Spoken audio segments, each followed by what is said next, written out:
first thing I want to do is remove the wheel, so take off all 5 of your lug nuts with a 21mm socket.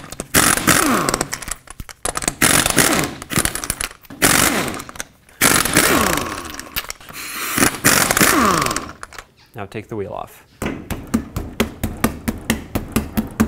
If it's stuck on here, go ahead and put a lug nut back on so it doesn't fall off, and then use a rubber mallet and hit it from the back side. That should pop it right off.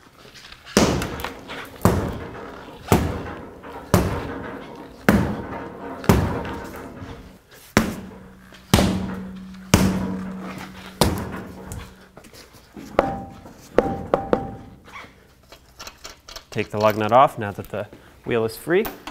Go ahead and wiggle it off of here.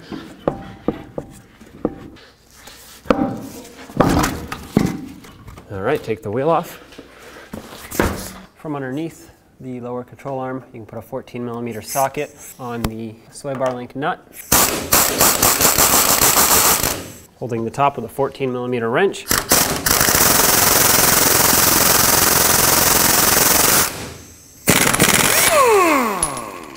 At this point, from the top, well, this sleeve right here in the middle is frozen completely on there. So there are several options. One, we can cut it. Two, I can try and open up the sleeve and see if I can split it or basically just get rid of it in some way, shape, or form. I'm going to try, and if I can't succeed within a few tries, I'm just going to take my cutoff wheel, cut this thing right here, and be done with it.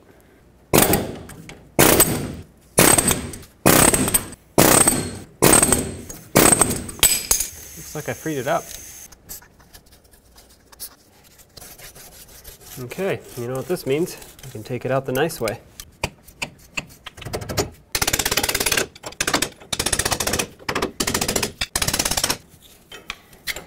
Okay, and there you have it. Sway bar link is removed. Now to put the new sway bar link in, you have to disassemble it. It comes assembled like this, and this is how it's going to sit in, with the sway bar in here and then the control arm through here on the bottom. But we do have to take it apart so we can actually get it in here. So take off the nut on the bottom and everything except for the top bushing and the washer. This is where it comes down to personal preference. I like to grease these sway bar links up, this style especially, because it has this sleeve that sits here, and over time it rusts and it will completely seize up on the sway bar link. So I'm going to grease up even where the bushing is. I'm using brake grease, so it will not affect rubber in a negative way. It won't swell it, it won't do anything bad to it. If you want to use silicone paste, go ahead and use that. So I'm going to put the sway bar link through like this, and then through the bottom I'm going to insert another bushing, and I'm going to make sure that it has this lip facing towards the top. The other side is flat. With that bushing in, I'm going to put one of the washers in facing up like this. Now I'm going to put some grease on the part where the sleeve is going to sit. Put the sleeve through, then put in a washer like this, and then one of these bushings, and then you're going to want to stick it through the control arm.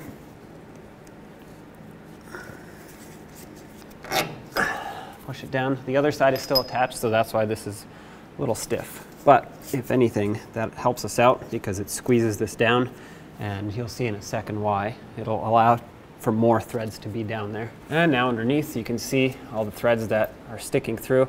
Put this bushing on just like this, and then we have a washer, and finally the mounting nut. Okay, let's grab a 14mm and tighten this up. I'm going to hold the top with a 14. I only want to tighten it until the bushing starts to squish a little bit. Just about there is perfect. You don't want to go a lot. You don't want to make it tight. You just want to make it a little bit snug until this bushing starts to squish a little bit. If you over tighten it, this will completely crush and it will prematurely wear. It'll actually wear very fast. Within a few months you'll have to replace it again. So definitely do not over tighten this. And there you have it. Now you do the other side.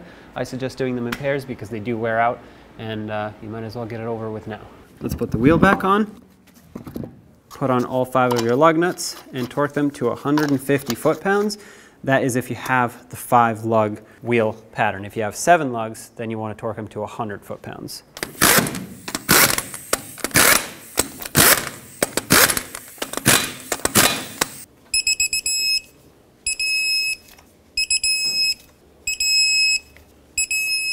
Double check them.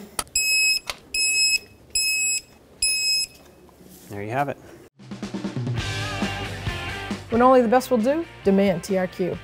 The only company that lets you view before you do.